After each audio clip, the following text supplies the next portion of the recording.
Assalamualaikum warahmatullahi wabarakatuh. Video ini akan menjelaskan materi terkait ekonometrika.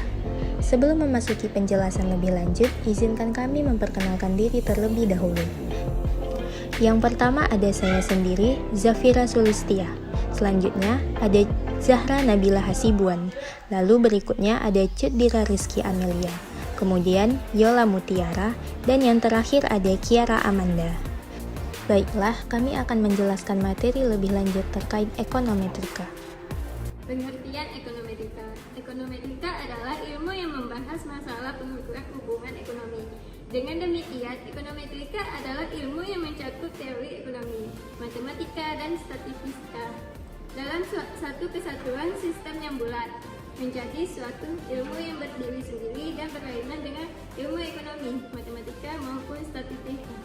Berikut ini akan kita bahas mengenai metodologi ekonometrika. Yang pertama, pernyataan teori atau hipotesis. Yang kedua, spesifikasi model matematis berdasarkan teori. Yang ketiga, spesifikasi model ekonometrik. Yang keempat, mendapatkan data. Yang kelima, estimasi parameter dari model ekonometrika. Yang keenam, pengujian hipotesis. Dan yang terakhir, peramalan atau prediksi.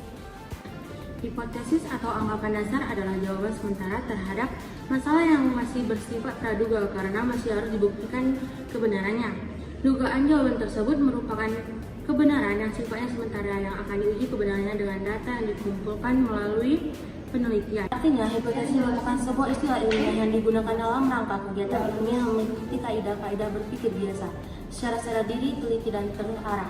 Spesifikasi model ekonometrika berdasarkan teori model matematika mengasumsikan bahwa terdapat hubungan pasti. Untuk mengakomodasikan variabel yang tidak diteliti, maka fungsi matematika itu diubah menjadi fungsi statistik sebagai berikut, di mana merupakan ganggu penggunaan atau kesalahan yang menggambarkan semua variabel yang terdapat dan mempengaruhi konsumsi, tapi tidak dianggap atau tidak dimasukkan ke dalam variabel.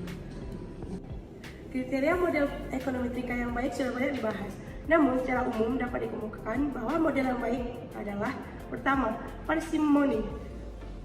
Itu sederhana. Ekonometrika yang baik hanya memasuki variabel-variabel yang dianggap penting dan dipilih berdasarkan teori ekonomi serta fenomena yang ada di dunia nyata. Kedua, data admissibility atau memiliki administrasi dengan data. Model ekonometri yang baik hendaknya tidak mempunyai kemampuan untuk memprediksi besar-besaran ekonomi yang menyimpang dari kendala atau definisi ekonomi. Yang ketiga, dengan data. Model yang baik adalah model yang mampu menjelaskan data yang ada. Biasanya, kriteria ini dikaji melalui uji keserasian atau goodness of it. Salah satu ukuran yang sering digunakan untuk mendukung kriteria ini adalah koefisiensi dan determinasi. Keempat, konstan parameter.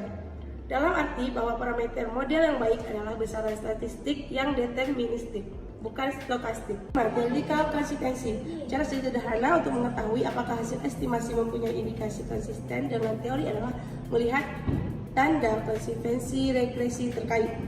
Keenam, mampu mengunggulkan. Model persaingan. Cara yang biasa dilakukan untuk mendukung regresi ini adalah dengan melakukan uji yang disarankan atau uji yang tidak disarankan. Data time series adalah data yang direkam selama interval waktu yang konsisten. Data time series seringkali ditemukan dalam berbagai bidang disiplin ilmu seperti ilmu ekonomi, pertanian, meteorologi, biologi, serta disiplin ilmu lainnya. Data bentuk time series dapat dicatat berdasarkan periode waktu harian, mingguan, bulanan, tahunan, ataupun periode waktu tertentu lainnya dalam rentang waktu yang sama. Pada data time series ini, nilai pengamatan suatu periode waktu diasumsikan dipengaruhi oleh nilai pengamatan pada periode waktu sebelumnya, sehingga analisis data time series memungkinkan untuk melakukan peramalan atau forecasting di masa mendatang. Data yang termasuk dalam jenis time series kemudian dapat diplot berdasarkan waktu.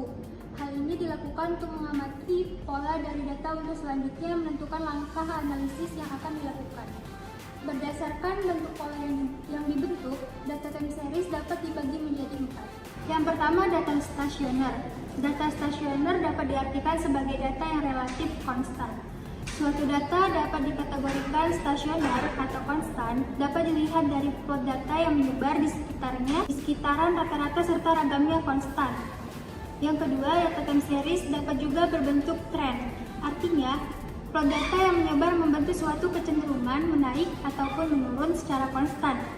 Meskipun dalam realitanya, data konstan menaik ataupun menurun jarang sekali ditemukan.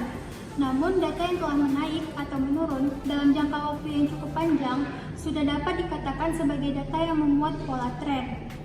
Jenis data ketiga adalah data yang berpola musiman. Data ini merupakan data berpola tren yang dibentuk oleh faktor musiman dan cenderung berulang namun teratur. Pola lain yang dapat berbentuk pada data time series adalah pola siklis atau siklus.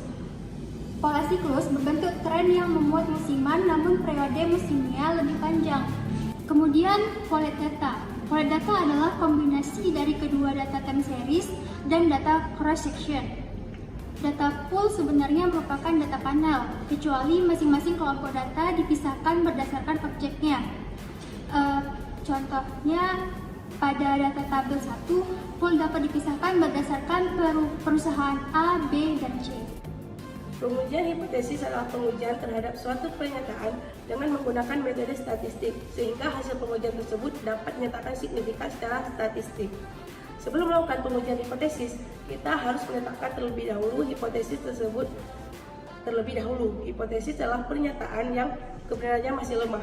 Selanjutnya, agar pernyataan pada hipotesis tidak diragukan lagi, maka kita melakukan pengumpulan data dan melakukan pengujian secara statistik.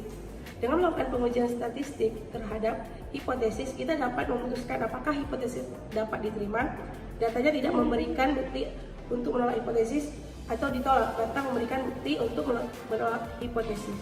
Ramalan atau forecasting adalah suatu prosedur untuk membuat informasi faktual estimasi mengenai satu atau beberapa aktivitas tentang situasi sosial masa depan atas dasar informasi yang telah ada tentang masalah kebijakan.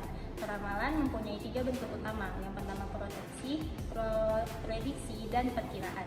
Khusus untuk teknik peramalan ekonometrika seringkali digunakan oleh banyak sekali pelaku ekonomi karena sering menggunakan hal-hal terbaik terdapat dalam teknik peramalan lainnya, seperti tren atau variasi musiman. Dengan berusaha menerangkan hubungan yang sedang diramalkan, peramalan ekonometrik ini memungkinkan para pemangku kebijakan untuk menentukan kebijakan yang optimal bagi perusahaan. Ini sangat berlainan dengan teknik peramalan lain yang hanya didasarkan pada pola mereka yang sebelumnya atau dengan dasar beberapa indikator saja. Model-model dalam pengambilan keputusan yang pertama ada model optimasi. Sasaran yang dapat dicapai dengan model optimasi adalah bahwa dengan mempertimbangkan keterbatasan yang ada, organisasi memperoleh hasil terbaik yang paling mudah mungkin dicapai. Model satisficing. Salah satu perkembangan baru dalam teori pengambilan keputusan ialah berkembangnya pendapat yang mengatakan bahwa manusia tidak memiliki kemampuan untuk mengoptimalkan hasil dengan menggunakan berbagai kriteria yang telah dibahas di awal. 3. Model mixed scaling.